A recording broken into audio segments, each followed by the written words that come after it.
Hello, everyone. Welcome back from the always very short break. My name's Tama Lever. I'm the moderator for this session. I'm also joining you from Boorloo or Perth, which is the unceded lands of the Whadjuk Noongar people.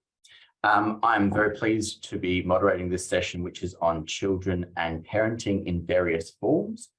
We're looking at parents as content creators, specifically around children. We're looking at the way that parenting tips are shared across TikTok.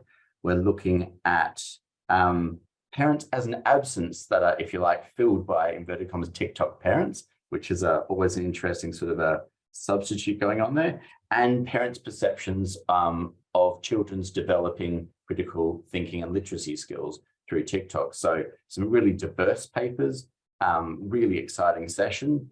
Just for the presenters, I'll note that I'll give you a 3-minute warning in the chat, and then at about 30 seconds before you wrap up, I'll intervene and give you an audio warning. For our audience, please remember that at any point during the session, you can use the Q&A function to leave questions, and then I'll get to them and moderate the Q&A session at the end. But without further ado, can I introduce Sara Al-Durham from Newcastle University, who is talking about pedagogical practices on TikTok, the effort to promote kin-keeping practices amongst Arab women content creators from the Gulf states. I just want to start with introducing myself. My name is Sara Al-Durham. I'm a PhD candidate at Newcastle University, and I'm doing work on Qatari women and how they're using Instagram as a self-training mechanism to perform self-disciplinary practices related to health and well-being. I also work at Qatar University as a lecturer, and I'm an award-winning filmmaker who does film on culture in the Gulf. So in terms of my interest in the research and the research as a whole, my interest comes from a very personal place as I began my journey on TikTok during my pregnancy with my first child. And as you know, the algorithm kept showing me products on for babies, tips on parenting. Even after I had my daughter, such content kept creeping on my For You page. It made me feel optimism, excitement, and grateful to be able to access such information so easily. But I also believe that the keyword here is able to learn such information so easily. It also made me feel incompetent in some ways, and also made me feel like I was lacking and not a very good mom. So my interest also comes from a place of internal conflict, and I feel like it's important to recognize such conflicts and contradictions that I still struggle with today, despite my knowledge on media production, media analysis, and the influencer industry, how content is curated on Instagram and digital platforms, and product placements. I still lack the immunity, regarding the allure of content creators on digital platforms. I find myself still subscribing to purchasing and performing the information that I learn and digest from social media content, which is also one of the findings of my PhD thesis on Qatari women who are highly educated in media production and analysis, struggling with the same contradiction. So originally this project as a whole looks at content on parenting. It also looks at content on homemaking, such as cleaning, organizing, and just keeping a house as a whole, and then also looking at specific sub aspect of this, which is cooking and recipes on TikTok. However, in order to stay within the scope of this conference, I will only focus on children and parenting. I also want to say that this is a work in progress. I'm still in the data collection phase, but if you have any thing you want to recommend, you can, or feedback, you can send that to me on my Twitter or email, which I'll share in the end. And also feel free to share whatever you want from this presentation online. I don't mind. And moving forward, I just want to share some definitions as well. I'm not going to go through all of them. I just want to, because I'm going to go through them in the literature section, but I just want to make sure that I let you guys know that I'm going to be using a different term for Gulf Arab women. I'm going to be using the term Khaliji, which is a social political identity that's shared among the 6 Gulf states, and which it's a term that we prefer to be called as. So instead of Arab Gulf women or women from the Gulf, I'll be saying Khaliji women from now on. So the research aims of my project are basically to explore how content creators are using TikTok to teach other users kin-keeping practices, also to determine why such content is successful among other Khaliji and Middle Eastern women, and also to understand the societal and cultural implications of the content that are shared, and even understand how productive they are in society. And again, this project, I hope, will provide insight to how women and Khaliji women are represented on TikTok and other social media platforms. So moving forward, kin-keeping, as many of you may have known, is the work of maintaining a family and refers to the variety of ways in which members of a kin network keep in touch with one another. There are also many tasks involved around kin-keeping, which is communication tasks, convening tasks, and helping tasks. For this project, I will be examining how these tasks are taught to be maintained via social media platforms, in this case, through TikTok, and also which involves the teaching of the younger generation of women on how to be successful kin-keepers and homemakers, which also places the burden, I must say, entirely on the shoulders of a lot of women and framing it in such a way. And I also want to make another quick note that women are not the only kin-keepers. There are instances where men are kin-keepers of the family, but in the overwhelming majority of the studies that I've looked at, it's shown to be a very gendered role that involved mostly women. And in the past, these women performing such activities usually performed it amongst family members and friends who are in close geographical proximity to them. And nowadays, you see this happening with a wider range through online platforms, starting with telephone, text messages, email, and again, through social media. So overall, social media platforms do allow for all these three aspects of kin-keeping to be maintained in a way. But however, with digital media, these platforms are very visually based, such as Instagram, Snapchat, and TikTok, have become a tool to teach and help others, and is also making that task much more easier for content creators, as they can instantly create and share. And it also became much more accessible to a wider audience of potential kin-keepers, regardless of their geographical location. So interestingly, research has shown that the people doing this work are usually middle-aged women, whereas in the case of this paper and the observations that I've made so far, the advocators for kin-keeping activities and practices on how to maintain such activities and how to maintain such practices are mostly young women and young mothers in their early 20s. And in terms of learning, yes, indeed, digital platforms give the users an opportunity to be both the learner and the teacher at the same time. And learning via vlogs and social media has been confirmed to be a form of digitized public pedagogy, where learning takes place beyond formal schooling or beyond the classroom. And is where these blogs allow for users to share, publish a series of posts to others in order for them to read, comment upon, establish a hyper network or a hyperlink connection to and from as well as engage with different types of platforms and learn from as well. So in terms of kin-keeping and social media and scholarship, mostly this has been looked at and studied in terms of family interactions and how to maintain such family interactions, while other studies tend to focus on understanding family relationships, from family identities to family bonds, social constructs, and such that are related to cultural identities.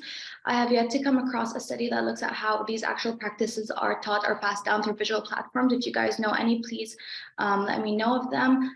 And in terms of the methodology. So I originally looked at 5 popular Khaliji content creators on TikTok who created content on kin-keeping methods. And for this particular presentation, I'll only share 3 of them. Again, just to stay within the scope of the conference. The data collection began in January 2023 and is ongoing up to present. Basically looking through the For You page, looking at popular hashtags in the region on cooking, cleaning, and parenting, and then using the collection feature on TikTok, which allows you to save the content for later access. In terms of the data analysis, I am hoping to continue using Broad and Clark's thematic analysis to search for certain patterns and themes in the content. And I'm going to be using post-feminist and Foucauldian framework to analyze. So in terms of the preliminary findings, or what I found as of now, And I just want to let you guys know that this is still a work in progress. I might end up merging some themes, and some new themes might end up also emerging from the further analysis I'm going to be doing. And I also want to say that just that a lot of the themes I'm going to talk about today carry more than or a lot of the content that I'm presenting carry more than one theme. However, there are content that solely represent one theme alone. So the first one is product reviews. And in this theme, the content creator is using TikTok to share their parenting expertise through tips, hacks, and best purchases, sometimes sponsored, sometimes unsponsored. They are framed as as product advice that users may not know that they needed and could only access through the specific content creator.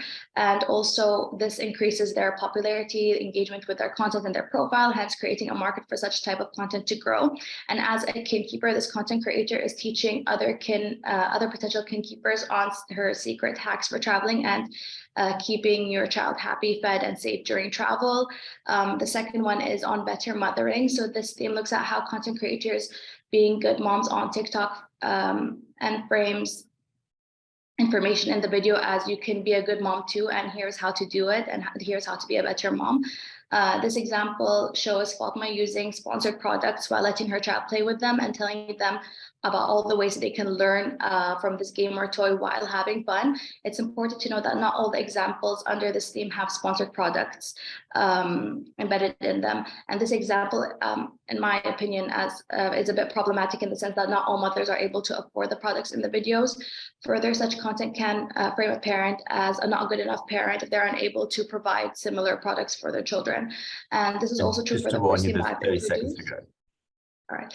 This is also true for the first theme that I've introduced. And as a kin keeper, this content creator is teaching potential kin keepers how to play and learn with their children or learn through having fun. And the last one is the child influencer. This theme looks at how content creators are introducing their children to the influencer industry, having them answer questions brought forward by followers and having them try products, and turning their children into influencers or using them as a prop as well. So this example shows Sara asking her son to explain why he eats healthy and how he eats healthy. So two things are at play here. One is sharing of parenting knowledge and information, which can be categorized as sharing tips. And two is showing how this particular influencer's parenting style produces obedient and well-informed children. As a kin keeper, this content creator is teaching other potential kin keepers how to raise their children to prefer healthy food and to be obedient. And in conclusion, I just want to say that TikTok is indeed an easy and accessible tool for digital public pedagogy, both for creating and learning, particularly when learning about kin keeping practices and how to be a better parent or a homemaker. That's how it's being framed. And finally, I do have a few last points, but I'm just gonna leave it for maybe in case anyone asks about something. So yeah, thank you, and sorry to go a little over time.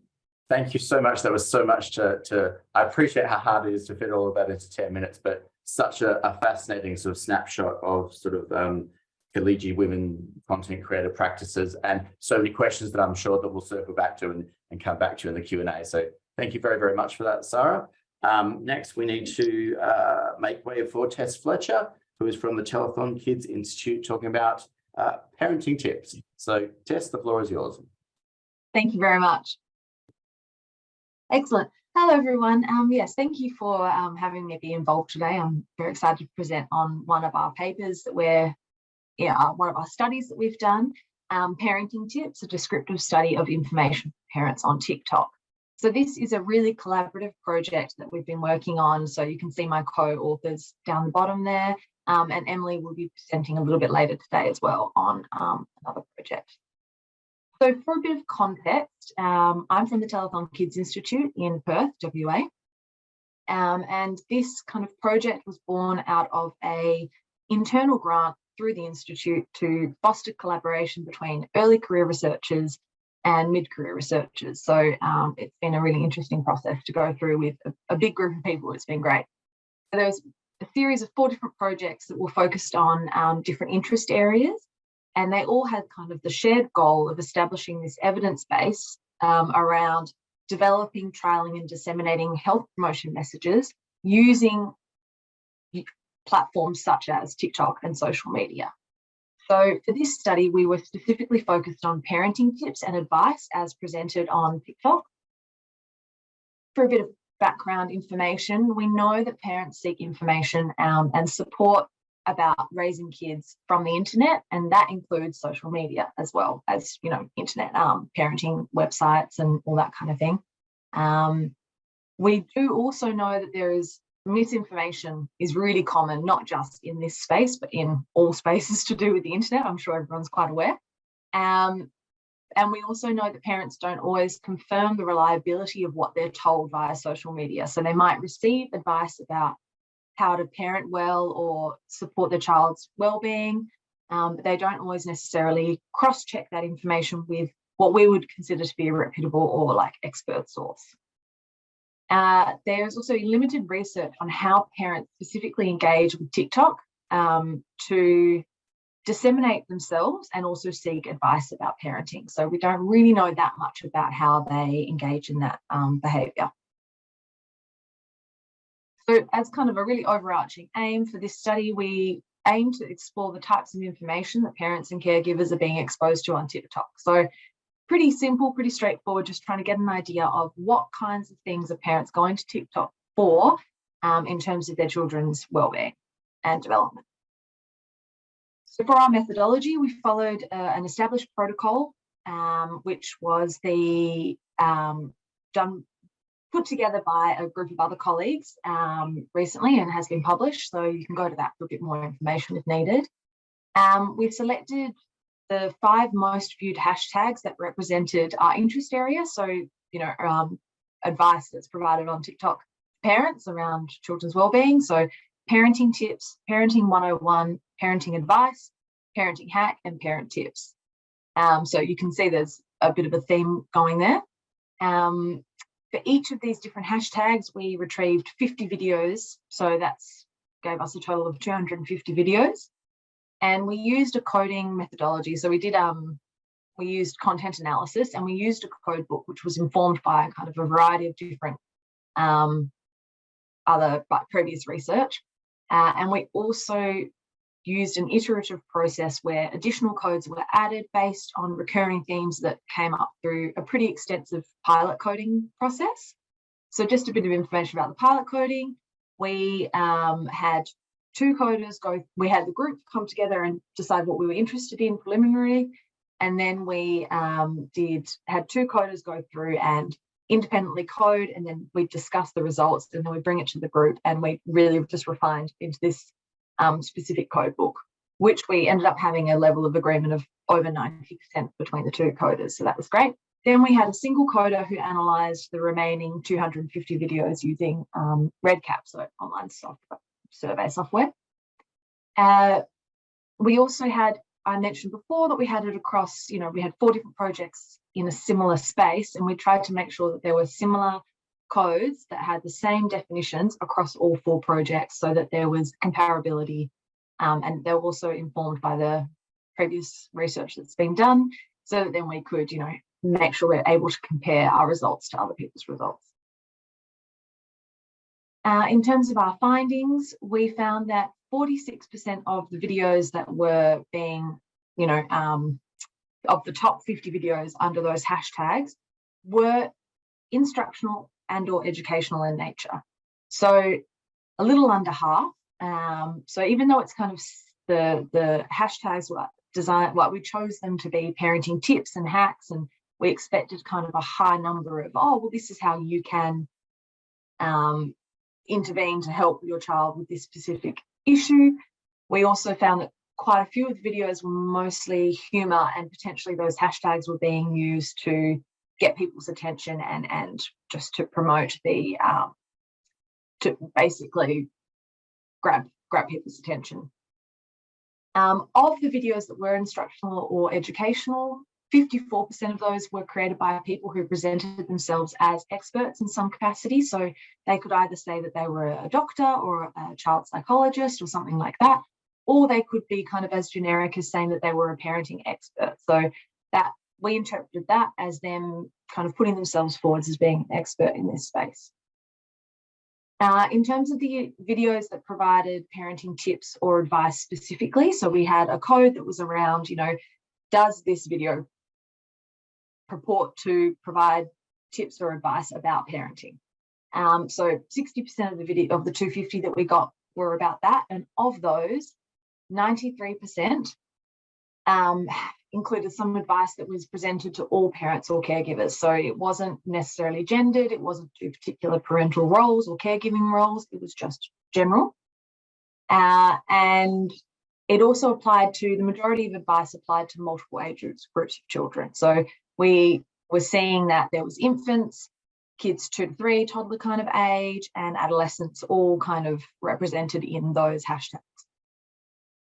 Of the advice that was provided, the kind of areas that were specifically, highlighted or that the advice was geared to was around 50% of it was the children's behavioural wellbeing and development, and 45% was their social and emotional wellbeing and development.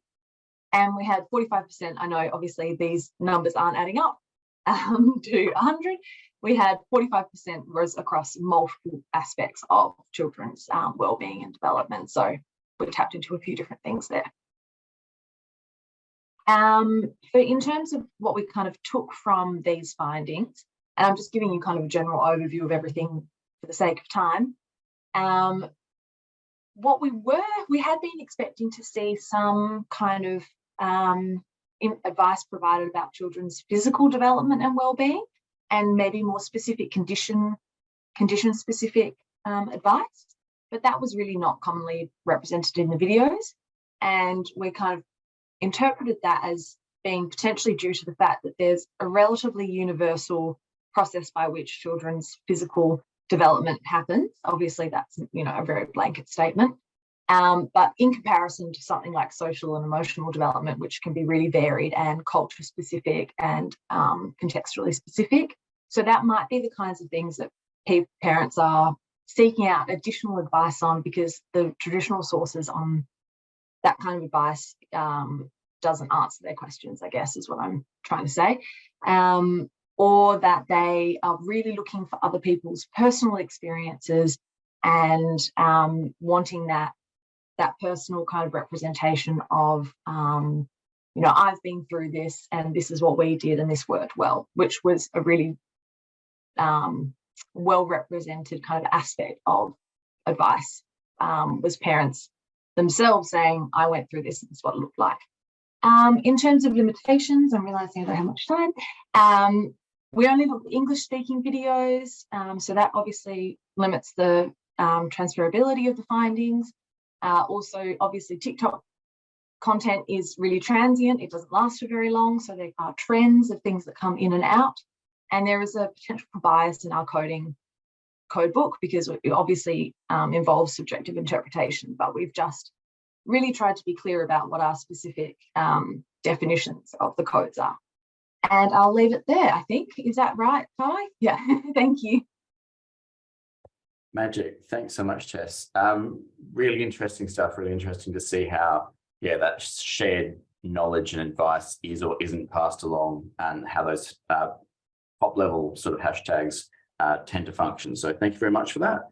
Next, we can invite Jacob Smith to speak on TikTok parents in inverted commas, the absentee parenting, and the, please go. I'm excited to talk to you all about this project that me and my brilliant colleague, Emily Mendelson, have been working on mediated parental absence in relationship to the relationships constructed between TikTok parents and the children who they quote unquote adopt, right? And so I'm interested in a few things here, right? But before we get into the content of it, right, there's a few terms we're going to use here, which is first, parasocial, which is generally split up into two different subsections, which are parasocial interactions, which is the felt reciprocity between a performer, whether that's a content creator, a YouTuber, or even a live performer, right? And parasocial relationships, which are the broader conceptualized as the emotional and cognitive relationships that happen over time. These are often, understood as feeling as if celebrities are your friends or acquaintances. And then last is sense making, which simply put is just the process individuals make sense of the world, especially when there is a gap between what they expect and what they experience.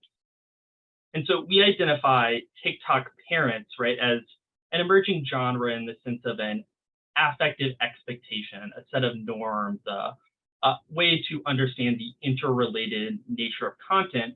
But I think it's helpful to have them explain to you how they imagine their own relationship. Why did you guys become mom and dad? So back in January, I made this video. We can be like the mom and dad of TikTok. And you seem to like it, but we didn't really know what type of videos to make. Then a couple months later, we took a trip to Disney where you get to escape reality for a day. And that's what gave me the idea. Since the real world isn't perfect, we wanted to create a universe for you where things always work out. So that for 30 seconds a day, you on your For You page can feel like everything is okay. So that's why we're here. Love you. Why did you guys become mom and dad? And so echoing Schellenwall, we view this as an evolution of the communal TikTok genre. And there are a few prominent examples of this. For the limits of this presentation, we're focusing on Alex and Melinda Griswold, but for example, Your Korean Dad and Your Proud Dad are both examples of parents or TikTok parents who speak from their particular context. Alex and Melinda Griswold have 5.7 million followers on TikTok and 48.7 million likes, as well as a large following across YouTube.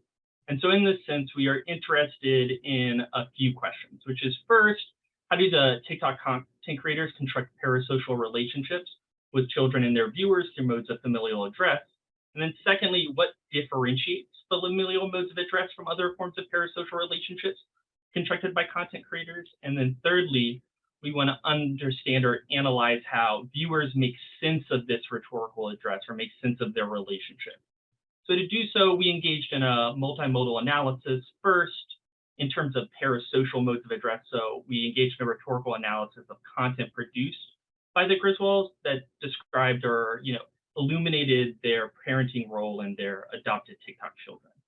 And then secondly, we want to study how viewers make sense of it. And we did so with a thematic analysis of the comment section of a subsection of the Griswold's parenting content. So in terms of research question 1 and 2, we found that many times their content relied upon a call and response, an interactive relationship where children or their viewers would ask them for scenarios for the Griswolds to imagine. This might be something as benign as what would you do if we swore, but it also was situations that are like, what would you do if we came out or if we were scared to order at a restaurant?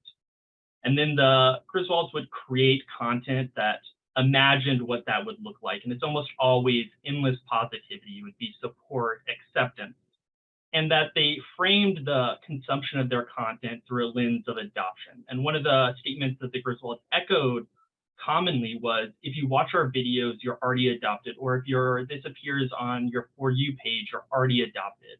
And commonly as their follower count would increase, they would refer to their follower count as indicative of the number of adopted children they would have, and argue that the consumption of it was a relationship or construction of a adoptive circumstance. In terms of how viewers made sense of this content, there's a few interesting themes that we found in the comment section of 5 of their videos, which is first, the recognition of Griswolds as parents. So one of the big comments you would see always is direct references to them as mom and dad, or in addition, they would say that because the content spoke to them, such as our exemplar example, right, because they have panic and anxiety attacks, that these are my correct parents. And one similar theme that was different across the board was that this was often done through the comparison of their parasocial parents to their IRL parents, right? So this could take a variety of forms. It could describe that they didn't have a parent, so that their parents, were absent, but in other instances, their parents were not supportive. They were homophobic, problematic, or they had a fractured relationship. And so that they then made sense of their real life parents in contrast or comparison to them. And third, we found validation seeking behavior. So oftentimes they would describe or seek approval based on the content of the video. Some of these were directly in response, such as in response to a video about being scared to order at a restaurant. So the content of the video was mom and dad order at a restaurant with you, right? And they described that they were still scared of people so that they didn't know what to do. And then fourth, we found a request for permission. So this opt-in was meant for future videos. For example, what if we are gay, bisexual, or lesbian, and then the Griswolds would produce content that imagined that scenario. And then fifth, there was an expression of emotion in response to the video, especially love or care, oftentimes expressing that they felt that they had not been expressed that love in their daily life, or that they felt love in response. So the comments were often, "I love you so much," or "when you told me that I loved you, it evoked an affective expression across them." And these all highlight the way that viewers make sense of it. And there is an important caveat or limitation here, is that it's impossible to know to what degree all of these are children. There are some proxies you can evaluate for it, but it describes a broader relationship or a way that they make sense of these videos. And importantly, right, they also leverage this off the platform through a litany of different fashions, but most notably is through the application Ripple, which is an application constructed by Broadband TV, which is a large conglomerate media organization that has games with Carol Baskins and a bunch of other TikTok creators, but Alex and Melinda Griswold have been present directly within their advertising on the App Store and publicly. And in this instance, it accelerates or intensifies the parasocial relationship where you are put into a scenario where you are now adopted in a very material and intimate sense by the Griswolds, right? And so here are some screenshots of the gameplay. It largely, amounts to what is you sending texts back and forth, but it fills in your name. It tells them that they're happy to have you in the family, and you're introduced to a set of characters who are them in a differing set of costumes. So for example, you have a grandpa, grandmother, and 2 other siblings. And the beginning of the game emerges as a struggle over being accepted by the family. But what is interesting here is that it's also an avenue for monetization of these parasocial relationships.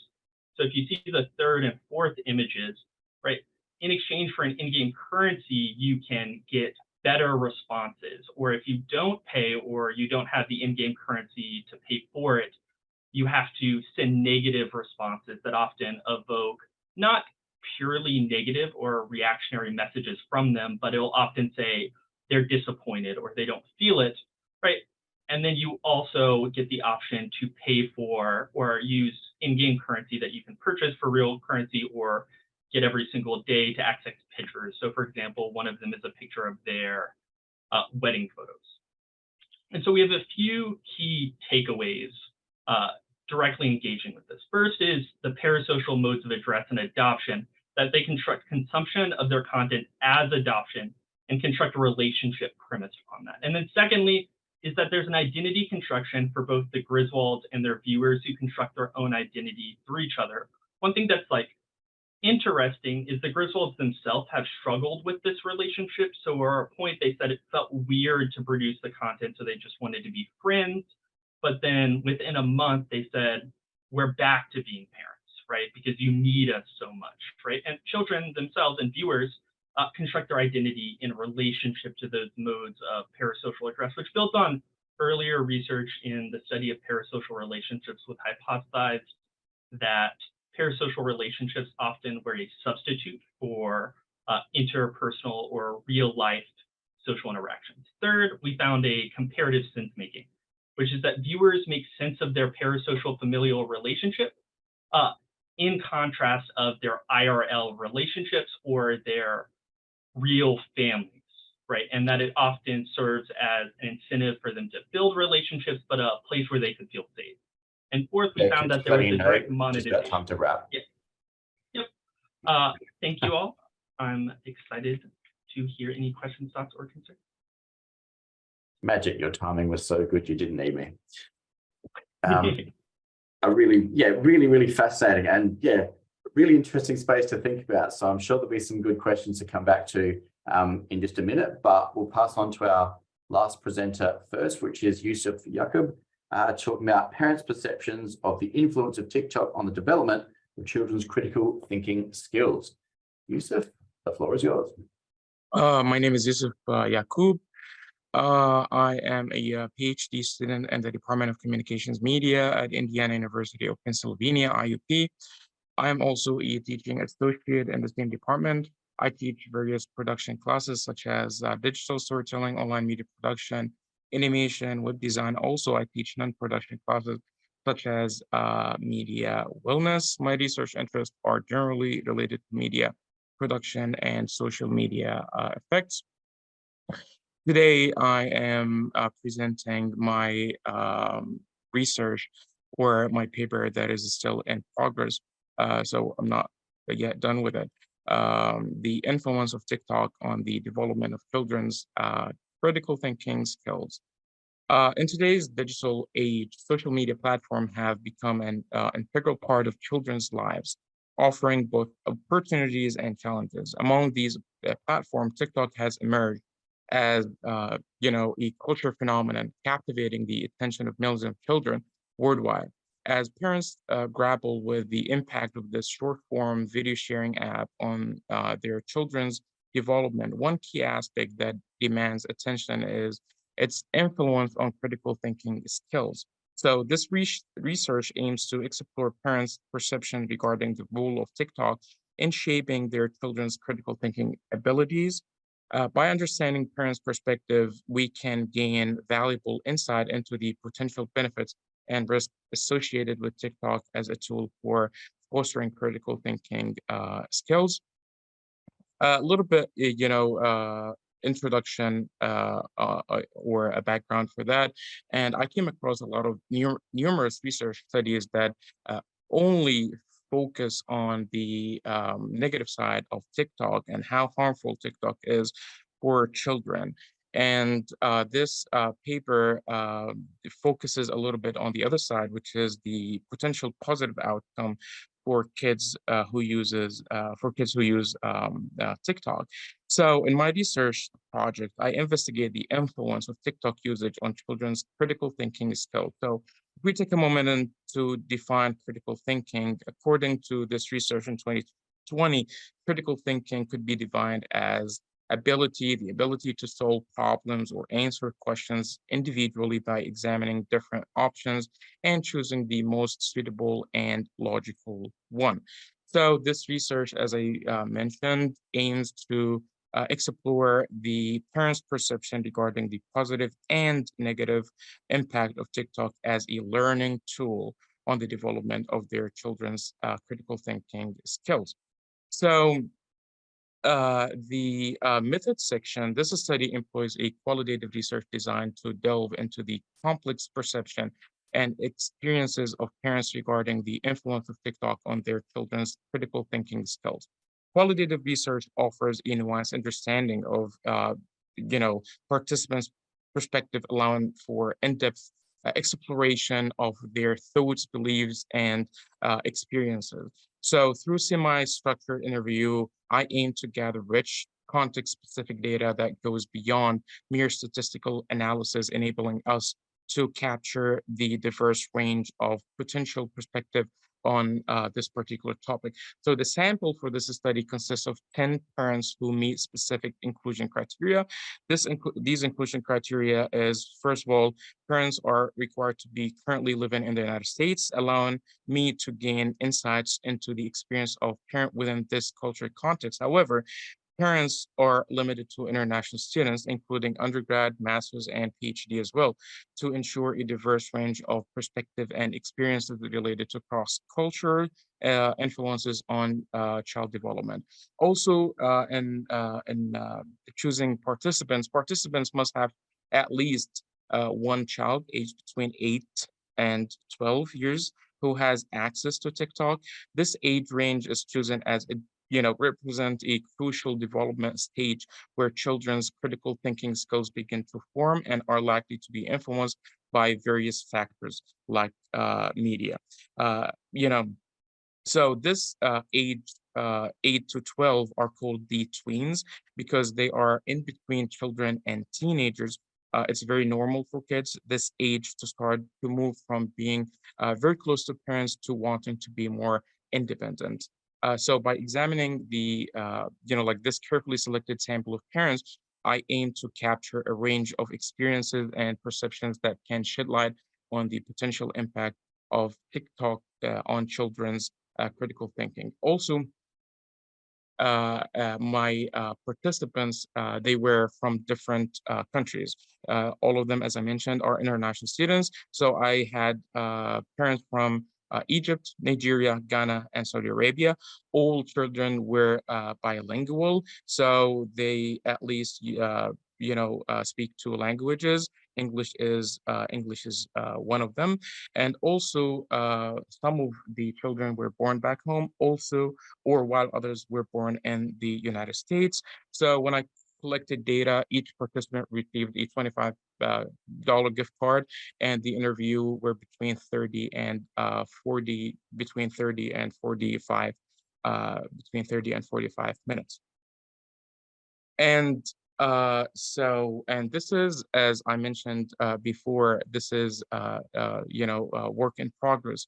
So the finding of this study revealed that parental monitoring and active monitoring of their children's TikTok usage had a notable influence on the critical thinking skills of children within the age of 8 to 12. Parents who constantly monitored their children's TikTok account within this age category reported a higher likelihood of observing positive effects on their children's critical thinking abilities compared to those who did not use to monitor their kids' accounts. Among the observed positive impacts, parents noted that their children demonstrated an increased ability to apply mathematical concepts through engaging with educational math-related content available on TikTok. This age group also exhibited curiosity and enthusiasm toward math tricks and problem-solving techniques showcased on the platform, resulting in boost to their critical thinking skills.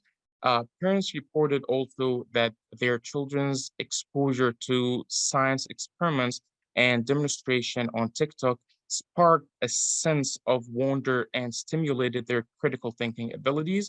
Children within this age group, 8 to 12, demonstrated an enhanced ability to observe, analyze, and draw conclusions from these science-related videos, fostering their scientific reasoning and critical thinking skills.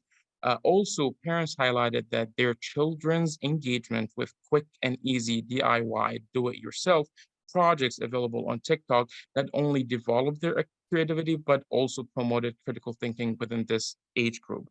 So by following the instructions, problem solving, and experimental with hands-on activity, children between 8 and 12, developed important critical thinking skills such as logical reasoning and adaptivity.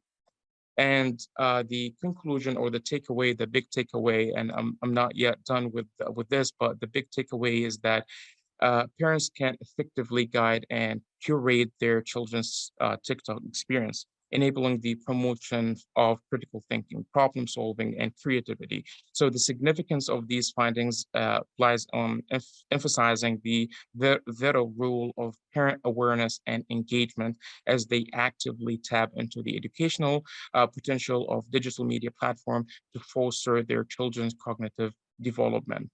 And I would be happy to receive any feedback or anything related to my research, as it is not yet done on my email. Thank you.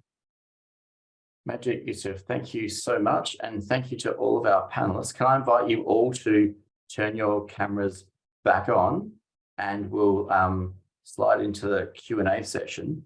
Can I take moderator's privilege though and just jump in? Youssef, can I just ask about you mentioned that there were 8 to 12-year-olds. Were they using their own accounts, or were they using accounts that their parents set up, or had they, had to falsify their birthday in order to have an account? I'm just curious about that bit and how that relates to the Sure. then being on board with them. Sure. Thanks for your questions. And all kids had their own accounts. However, their accounts were monitored, or some of them were monitored by their parents. However, these kids have their own separate accounts from their parents. That's really interesting. Okay, thank you very much. Oh, okay, we've got a couple of questions coming in.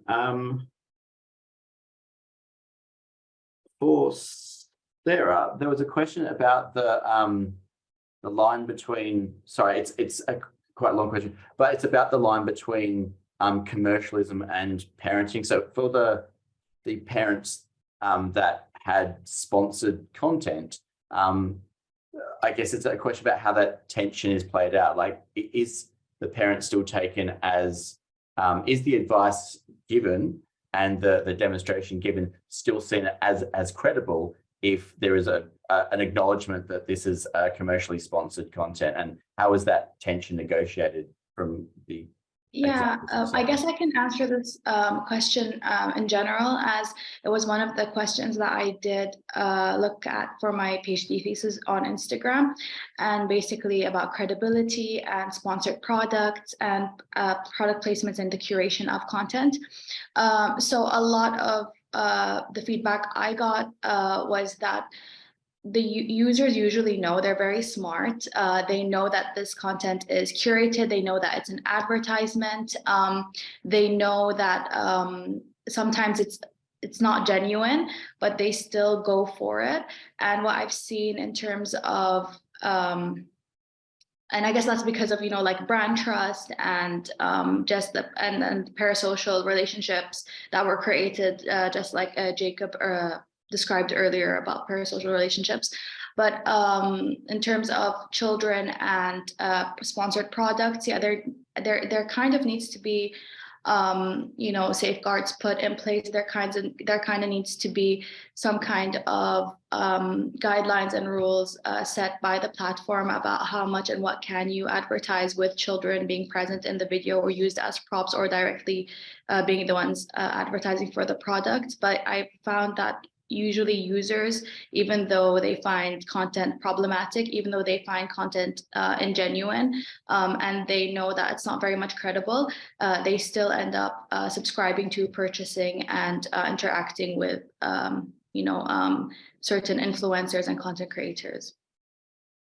Magic. Thank I you hope so that kind of much. answers the question. I don't know. Yeah, no, it very much did. Very much did. I think this question was aimed, I think, for YAKOUB initially, but I'd also like to throw it to everyone. The content that you analyze very much constructs sort of an idealized version of what the parent could or should be. Can you speak to that? I mean, especially, I think all of the papers really have an ideal of the parent created through the content we've looked at. But YAKOUB, would you like to speak to that in the context of these sort of adoptee sort of TikTok parents? And then I'd very much invite everyone else to comment on that as well. Yeah, I'd love to.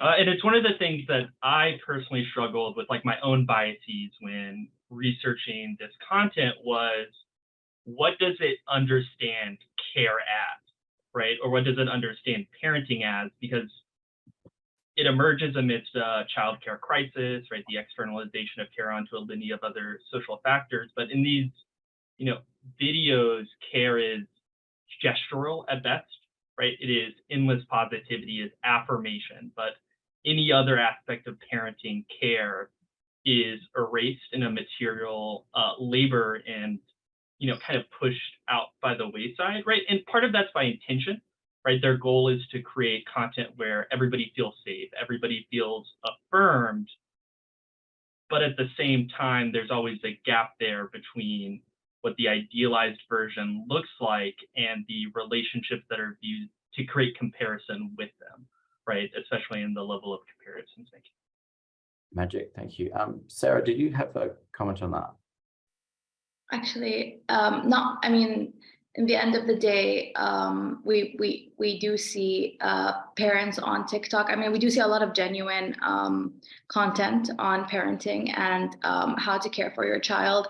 I know from my personal experience that I've actually ended up following a lot of them. I still kind of do, but I do also feel like there needs to be some kind of like a lot of these content creators do have certain